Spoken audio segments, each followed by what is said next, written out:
After the Ukrainian Defense Forces hit a significant number of Russian enterprises, Moscow understands what their air defense is worth. Military expert Yevgeny Diky said on air on Radio NV, commenting on the testing of air raid signals in Moscow, which was conducted on April the 28th. They understand that their skies are not covered. The alarm signals in Moscow are very interesting. This means that their air defense is severely depleted, Diky said. He added that Moscow is one of the few regions of Russia that the Kremlin has covered with a significant number of air defenses. They also include the front line and temporarily occupied Crimea. But Moscow was number one. They pulled air defense to Moscow and from the Kuril Islands left a nuclear testing ground on the new land. But it seems that it is being depleted. Either the air defense is being depleted or our resources are becoming so much better.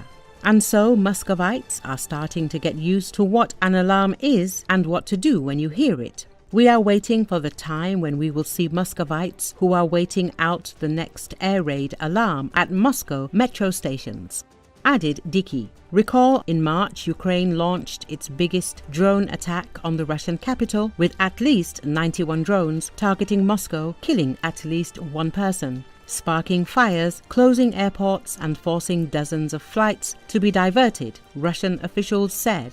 A total of 337 Ukrainian drones were downed over Russia, including 91 over the Moscow region and 126 over the Kursk region, where Ukrainian forces have been pulling back, the Defense Ministry said. Moscow Region Governor Andrei Vorobyov said that some residents were forced to evacuate a multi-story building in the Ramenskoye district of the Moscow region, about 50 kilometers southeast of the Kremlin.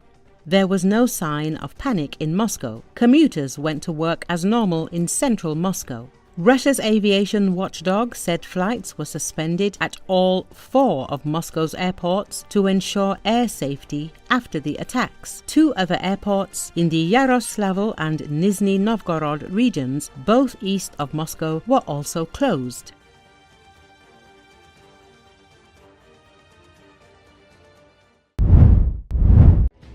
Russian Foreign Ministry spokesperson Maria Zakharova threatens Estonia against the backdrop of large-scale military exercises that will take place in the country from May 5 to 23. Zakharova called on the Estonian government to draw conclusions from the war in Ukraine. She is sure that Estonia is being used for prospective purposes and is surprised that the government allegedly lacks critical thinking. This is how the Kremlin commented on the international military exercises SIL 2025, which will be held in Estonia from May 5 to 23.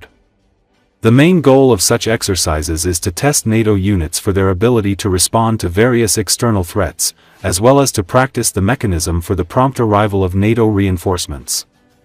The Kremlin constantly threatens the Baltic states, especially after 2022 and in light of their support for Ukraine. The Baltic states have increased their defense funding and cooperation with other NATO members after 2022. All 3 countries have already withdrawn from the Convention on the Prohibition of the Production and Use of Anti-Personnel Mines on the Battlefield. In early April, the head of the SVR, Sergei Naryshkin, also threatened Poland and the Baltic states with invasion in the event of a war with NATO. Located on the border with Russia, the Estonian city of Narva could be Russian President Vladimir Putin's ideal spot if he were to plan an invasion. Only a bridge separates the 2 countries. The population is divided. While some members of the town's Russian-speaking community are nostalgic for their Soviet-era past, others fear Moscow's war ambitions. In view of a potential attack, Estonian civilians are undergoing military training and preparing for all possible outcomes. Chief of the General Staff of the Estonian Defense Forces, Major General Vahur Karus said that Estonia wants to establish a military base in the border city of Narva with Russia, where about 200 to 250 Estonian military personnel and allied units will be stationed. Thus, we will give the city's residents a clear signal about the presence of the Estonian state. Narva residents will be able to get used to the fact that the military is part of their everyday city life, and in a sense, this step will be a demonstration that Narva is an integral part of Estonia, Karus emphasized. He clarified that the Estonians want to create a base where various units will be deployed on a rotational basis. They will carry out combat duty, and then return, for example, to Kyiv or Tapa. The base will house both active military personnel, conscripts, and reservists.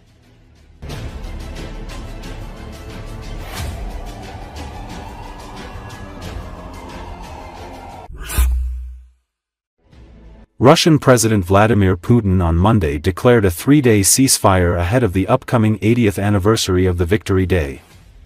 The ceasefire will come into effect on the night of May 8 and will end on the night leading to May 11.